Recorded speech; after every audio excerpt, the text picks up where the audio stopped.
Time for more hero training! Don't you think this gag is getting a little old? You're never too old for a good gag! What? That doesn't even make any sense! Excelsior! Are you kidding me? This costume doesn't even freaking fit! I know. It's the costume your mother made for you when you were 9. I found it in your closet! Have we officially jumped the shark yet?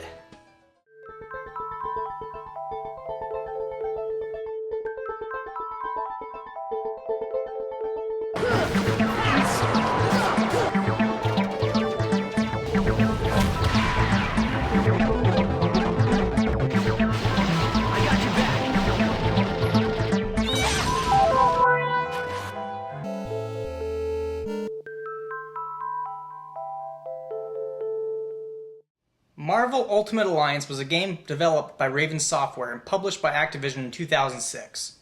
It was released for a lot of different consoles. The version I'm reviewing is for the PlayStation 2. Raven previously made the X-Men Legends games, and Marvel Ultimate Alliance can be considered an extension of that series, since both Ultimate Alliance and X-Men Legends use the Alchemy game engine and feature almost identical gameplay. Now I want to start this review with a complaint. I have major issues with the choice of heroes you can play as, and this, really, ruins the whole game for me.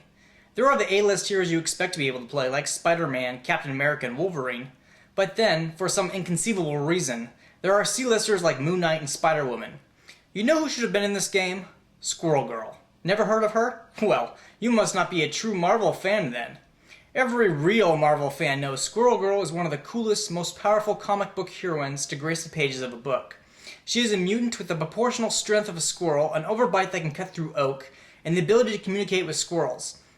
She's defeated such major arch-villains such as Mandarin, MODOK, Thanos, and even Doctor Doom by using her extraordinary ability to summon an army of squirrels. I'm kidding. And kidding aside, there isn't a whole lot for me to criticize about Ultimate Alliance. It's a decent computer RPG based in the Marvel Universe. So instead, let's talk about where Ultimate Alliance has gone right compared to other games out there.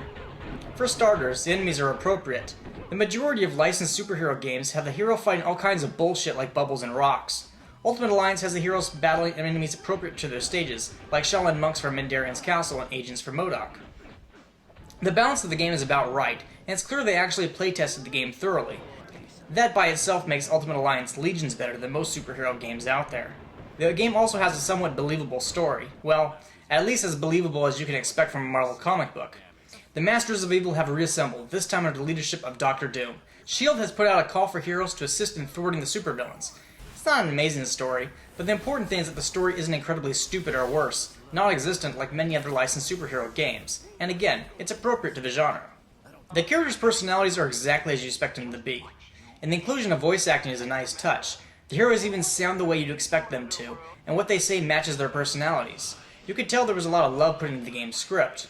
Each hero has their own special abilities and qualities, not just with the special moves they have, but also how heavy of objects they can lift, and how much damage they deal with regular attacks. For example, Spider-Man can lift heavier objects than Captain America, but Captain America does a little bit more damage with his shield than Spider-Man's punches.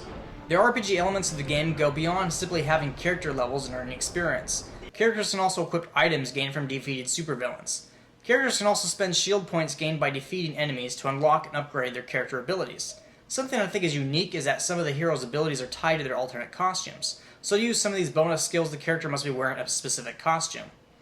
Additionally, you can organize heroes into a custom superhero team and earn reputation points to spend on team abilities that do various things, like increase the team members' HP or the amount of experience they earn.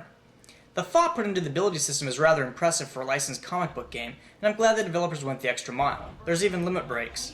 The game is not without its flaws. To pick up the shield points, you need to stand precisely on them, which can slow down gameplay as you circle around the room to sweep them up. In my opinion, an action RPG should run as quickly as possible, and this circling really breaks the speed that the game otherwise would keep. It would have made a lot more sense if the shield points were sort of vacuum sucked into the characters. Some of the training missions are also much harder than they need to be. Many characters are balanced to fight in a 4-man team, so they make for a terrible solo fighter. Still, Marvel Ultimate Alliance is a solid game, and I really recommend it to any fan of Marvel Comics. So until next time, true believers, make mine Marvel.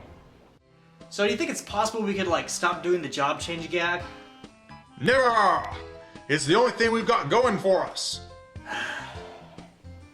I think I need a new roommate.